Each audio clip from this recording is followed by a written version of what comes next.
L'affaire Strauss-Kahn et ces nouveaux éléments apportés hier par BFM TV, ces images des caméras de surveillance de l'hôtel Sofitel de New York le 15 mai, des vidéos qui soulèvent de nouvelles interrogations. Alors à qui profitent ces vidéos? On va voir ça dans un instant. Il y a deux images fortes. D'abord celle-ci, évidemment, Dominique Strauss-Kahn qui quitte l'hôtel tout à fait normalement, sans précipitation, contrairement à ce que certains l'ont dit. Et puis sur une autre séquence, Nafissatou Diallo qui attend avant de sembler mimer l'agression qu'elle vient soi-disant de subir. Alors quelques heures après la diffusion sur BFM TV de ces images, les avocats de Nafissatou Diallo convoquent la presse à New York. Pour eux, cette vidéo valide leur thèse. Leur cliente a bien été agressée.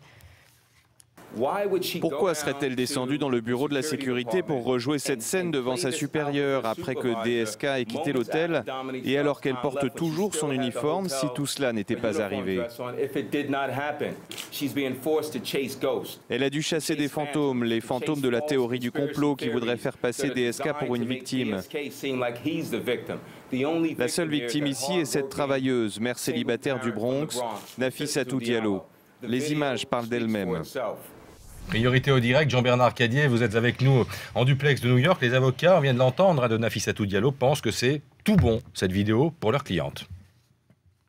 Oui, et hier, les avocats ont réuni toute la presse américaine. Ils ont projeté sur un grand écran les images de BFM TV en disant, comme vous venez de l'entendre, les images parlent d'elles-mêmes parce qu'ils trouvent que ces images prouvent la bonne foi de Nafissatou Diallo, notamment parce que, selon eux, la façon dont elle mime la scène vient corroborer tous les récits qu'elle a pu en faire, même si sur ces images, on ne voit pas très précisément la façon dont elle mime.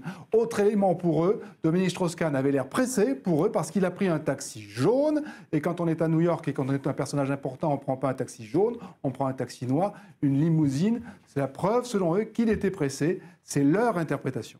Jean-Bernard, il y a quand même des éléments, disons, troublants dans cette chronologie des faits. La théorie du complot d'Epstein, il y a 8 jours. Puis, cette vidéo de la femme blonde que vous avez pu voir vous-même au début de la semaine. Enfin, ces images de caméras de surveillance du Sofitel de New York. À qui profite tout ça ? C'est vrai qu'on assiste à une accélération des fuites depuis quelques jours entre les deux camps, parce qu'il y a clairement deux camps. Hein. Il y a un camp Strauss-Kahn et il y a un camp Diallo.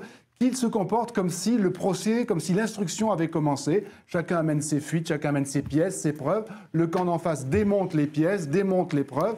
Et c'était très clair pour la vidéo de BFM TV qui a donné lieu à des interprétations radicalement différentes de la part des deux camps. Et c'est pas fini. Les deux disent qu'il y aura encore d'autres fuites, d'autres vidéos. Et il y a aujourd'hui dans le journal Libération une nouvelle théorie selon laquelle le procureur de New York aurait été influencé par des fonctionnaires français qui auraient insisté pour que DSK reste en prison juste après sa rencontre avec Nafissatou Diallo. Il n'y a pas beaucoup de preuves, mais il y a une insinuation selon laquelle il y aurait eu une intervention du pouvoir politique en France et donc que DSK aurait été une victime pour des raisons politiques.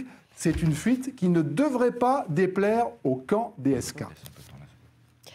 Jean-Bernard Cadier en duplex avec nous de New York.